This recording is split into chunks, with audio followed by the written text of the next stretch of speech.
Greetings, visionaries. This is your host, the INFJ Visionary. I did have a thought about what we could talk about today. What are the signs that you're an INFJ? Let's get into it, right? So how did I get this idea? Well, if you do that INFJ search, like I'd recommend you do, although I don't recommend you do this one if you're looking for content, just if you're looking for ideas like I was. I search by most views, and the most viewed INFJ video is signs that you're an INFJ. And I've got my own ideas. Actually, I had to basically kick out most of what they had, but that's all right. That's all good. Working for them. And what are the signs? What are they? Well, I think that the first sign, this one's a bit tough, yeah, is that you're different from other people. You just don't fit in. You're weird. Now, I'm very familiar with INTPs, had quite a few friends that were. They're weird too, but one INTP friend I had, he was a coworker, he was very good at fitting in. He was very suave. But when you got to know him, you knew he was different, and you knew he didn't actually connect with people at the kind of deep level that we do. So that leads us to the next one. You are empathetic.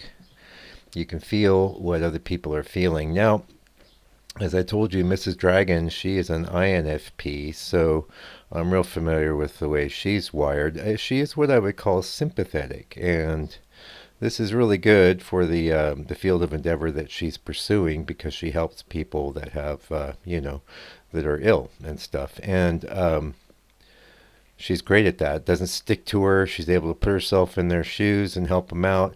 I think if you're an INFJ, it's really sticky. That's the difference, I would say, between sympathy and empathy. Empathy, you really feel what other people are feeling.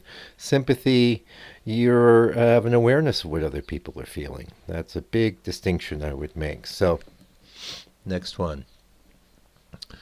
Yeah, you're future oriented. You're always thinking about the future or the now, the now that moves into the future. Now, I don't know if we other types could be just as future oriented as we are, but we're called future oriented because of our ability to forecast future events and things that'll happen. Or, oh, as you know, if you're an INFJ, you can see all sorts of things that'll go down, and lots of times you're right. And if you're like me, you've learned for the most part to just keep your mouth shut, unless people want to know about your future forecasting insights, because a lot of times what I've got is, how do you know that? You don't know that.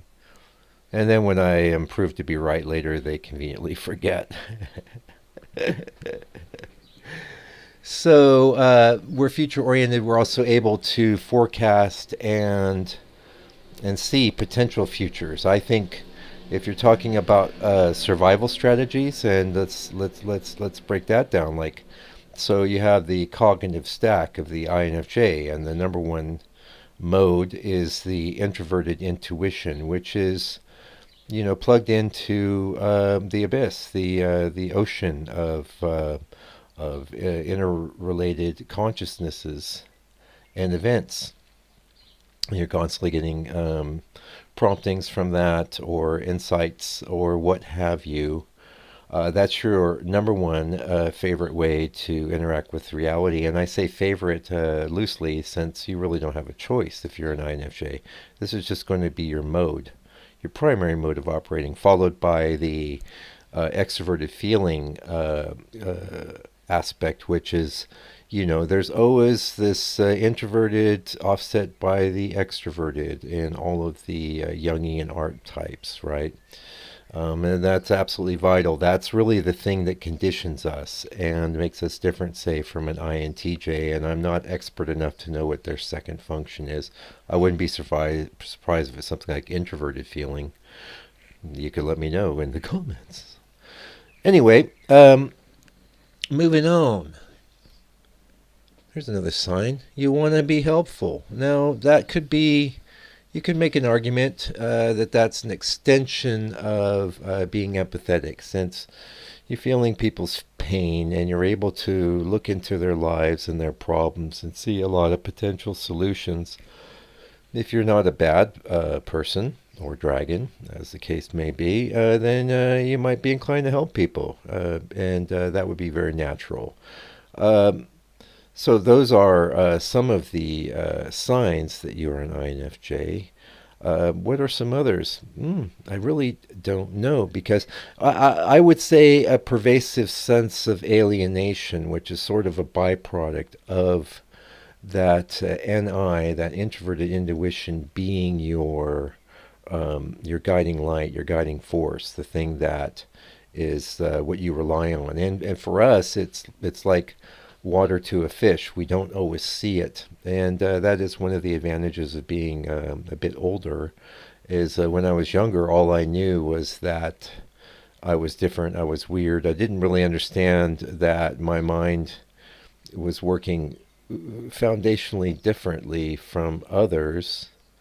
You know, I just knew that they weren't getting what I was getting, and it wasn't long either before I found out that they didn't really want to know, especially if I'm talking about stuff that's outside the what we would classify as normal. And there you go. Here's a sign. You're well. That's the first one, isn't it? Just rephrased. You're not normal. You are not. You're different. So, okay, you're different and you're introverted. How about that? Okay. Well, then you could be an INTP, but INTPs have empathy as one of their conscious functions. But let me tell you, it's vestigial. It's way way down in the stack, and well, it's technically a conscious function. Half the time, it's just biting them on the butt. Just like our extroverted sensing function does for us, we don't tend to notice things that other people are noticing or care about things. I did know a ESTP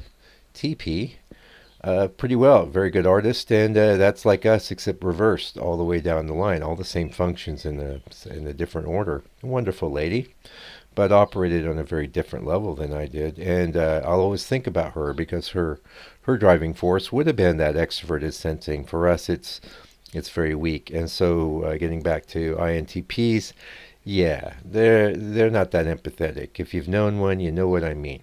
They don't, they're not. They have a vague sensation that they done bad, or that people are this or people are that. So what's that leave? Well, INFP, and that is one of the you could go. I could do a whole talk about how to know if you're an INFJ or an INFP. I can make that one pretty simple, and there we'll talk about group dynamics. Um, what is your sense of the group? Do you really care what the group is doing or the group thinks? Now, you could be an INFJ that goes, I don't care. Yeah, I'm too cool for those guys. But you do care, really, right? You know what's going on with the group. You know how you stand in relation to the group. You know how the group is organized, and you have a care about it. So this is a really big difference between us and the INFPs, because the INFPs, they actually do care about being a part of the group, but they often feel ostracized. They feel like they're not getting a proper amount of attention or credit, or that they're not able to connect. And they got a lot of introversion going on. But that is a way to tell the difference. So um, that would be a sign that you are or not an INFJ. That sense of the group. If you have a strong sense of what's going on with the group, you're probably an INFJ. If you don't, and you're being honest with yourself, you're probably an INFP. I will say the worldview is very similar in a lot of ways, but the function stack is completely different, and that's another way to find out. Start looking into the function stacks instead of the letters, and things become apparent quite readily.